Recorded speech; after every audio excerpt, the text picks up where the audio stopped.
Everyone welcome back to my YouTube channel. तो आज के इस लेक्चर में हम एक और आर्टिकल के बारे में बात करेंगे जो कि एनएफआरए की जो नई ऑडिटिंग की गाइडलाइंस आई हैं उसके ऊपर है। इसमें मैं एक कंसेप्ट भी समझाऊंगा जो इस आर्टिकल में तो नहीं कवर हुआ था, बट मैंने उसको फिर अलग से कवर किया है, राइट। तो अब अगर आप मेरे सारे पीडीएफ वगैरह को एक्सेस करना चाहते हैं तो टेलीग्राम का लिंक आपकी स्क्रीन के सामने आ रहा है, डिस्क्रिप्शन में भी मिल जाएगा, तो वहाँ से ज्वाइन कर लेना। और अगर आप मेरे सारे नोट्स को एक्सेस करना चाहते हो तो ज्वाइन का बटन दबा दो दोस्तों। और वहाँ से आपको नोट्स मास्टर को एक्सेस करना है। 500 से भी ज़्यादा पीडीएफ अपलोड कर चुका हूँ और लगातार अब बढ़ाता जा रहा हूँ उस लिस्ट को, तो वो आपके लिए काफ़ी हेल्पफुल हो सकता है। Let's begin. सबसे पहली चीज़ जो हमें समझनी है कि भाई क्या क्या रिवाइज क्या हुआ है, ठीक है। तो एनएफआरए ने रिकमेंड किया है कि SA 600 to be align with global standard ISA 600। अब SA 600 जो है वो हमारा पहले से चला आ रहा है, और SA 600 के ही वो कंसेप्ट की मैं बात कर रहा था कि SA 600 है क्या। तो वो मैं आपको इसी लेक्चर के एंड में समझा दूंगा पूरा डिटेल में कि SA 600 क्या है, राइट। तो इन्होंने बेसिकली कहा है क्या है कि हमारा SA 600 को आप अलाइन करो, किससे करो, तो ग्लोबल का जो ग्लोबल स्टैंडर्ड है ISA 600 उसके साथ इसको अलाइन कर दो, ठीक है। Making the group auditor ultimately responsible for audit. उसमें उससे होगा क्या कि जो ग्रुप ऑडिटर होगा वही अल्टीमेट रिस्पॉन्सिबल हो जाएगा फॉर ऑडिट्स। जितने भी ऑडिट होंगे उन सबका रिस्पॉन्सिबिलिटी किसके ऊपर, तो ग्रुप ऑडिटर के ऊपर, ठीक है। ये मेजर चेंज है इसमें। The revise standards are proposed to take effort from April 1, 2026। तो ये कब से एग्जीक्यूट होगा, तो April 1, 2026 से ये स्टार्ट होगा। और अभी गवर्नमेंट का अप्रूवल इसमें पेंडिंग है। Approval on other auditing standards, और क्या चीज़ इसमें बात की गई, तो NFRA approve 33 other auditing standards. NFRA ने और भी 33 ऑडिटिंग स्टैंडर्ड्स को अप्रूव किया है। किस लिए? क्योंकि वो चाहते हैं कि ये इन लाइन हो जाए किस चीज़ से, ग्लोबल स्टैंडर्ड्स के साथ। लेकिन जो आईसीएआई है उसका डिसएग्रीमेंट है, ठीक है। तो कुछ रिप्रेजेंटेटिव 3 रिप्रेजेंटेटिव्स थे जो कि इंस्टीट्यूट ऑफ चार्टर अकाउंटेंट से थे, आईसीएआई से।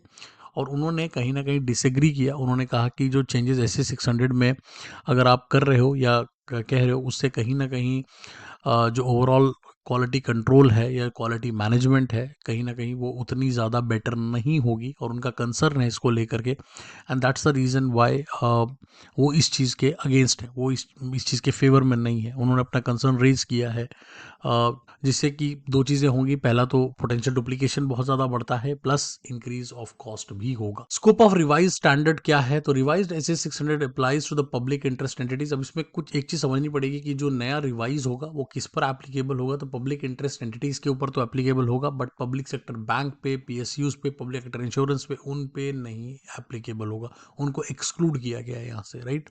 These standards will cover around 17,450 listed and unlisted holding companies। अब ये किस पे लगभग 17,450 लिस्टेड और अनलिस्टेड कंपनीज पर ये लागू होंगे।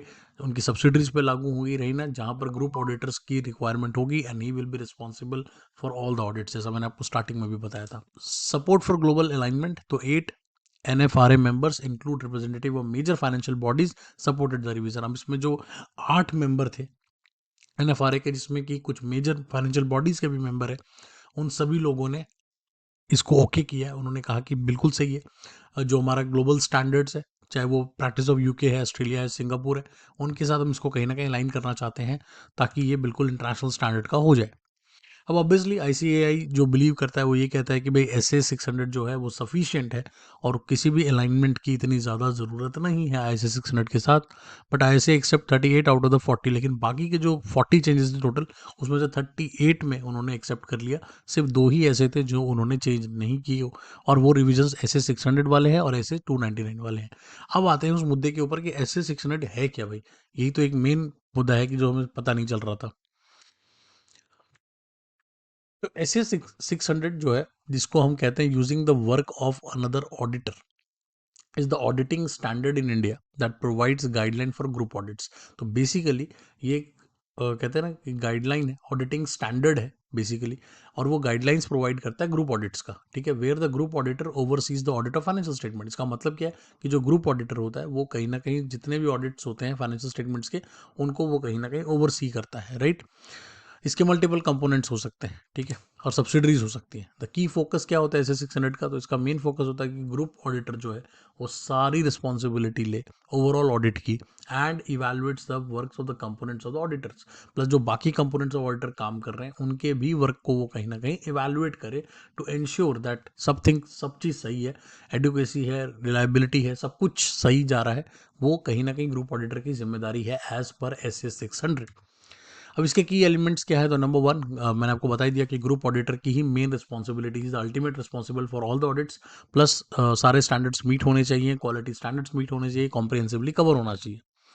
Evaluation of component auditors, plus दूसरा जो मैंने आपको बताया कि कंपोनेंट जितने भी ऑडिटर्स हैं बाकी उनके कॉम्पिटेंस को जज करना, उनके इंडिपेंडेंस को जज करना, उनके काम को जज करना, वो भी कहीं ना कहीं ग्रुप ऑडिटर का ही काम है।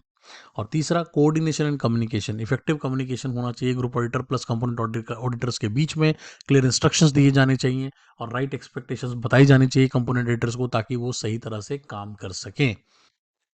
और लास्ट, रिपोर्टिंग, जब ग्रुप ऑडिटर सब कुछ कंसोलिडेट कर लेगा तो फाइनली वो एक सिंगल रिपोर्ट बनाएगा और उसी के बेस पर ये सारे ऑडिट को वो रिपोर्ट कर देगा। तो ये होता है एस 600 और उसके सारे एलिमेंट्स मैंने यहाँ पे आपको समझा दिए। So thanks for watching. अगर आप मेरी सीरीज को पसंद कर रहे हो, ESI, फाइनेंस, योजनाएं, स्कीम सब यहाँ पे कवर कर रहा हूँ मैं, और हर दिन मैं आपके लिए लेक्चर्स लेकर आता हूँ। और अभी जस्ट मैं प्लेलिस्ट चेक ही कर रहा था तो मुझे पता चला कि almost like in just 2 weeks मैंने ऑलमोस्ट 57 वीडियोज़ अपलोड कर दी हैं। तो इसको फॉलो कर सकते हो आप और बिल्कुल अपडेटेड रह सकते हो, और एग्जाम में शायद बहुत हेल्प मिलेगी आपको। थैंक यू, मिलते हैं अगली वीडियो में।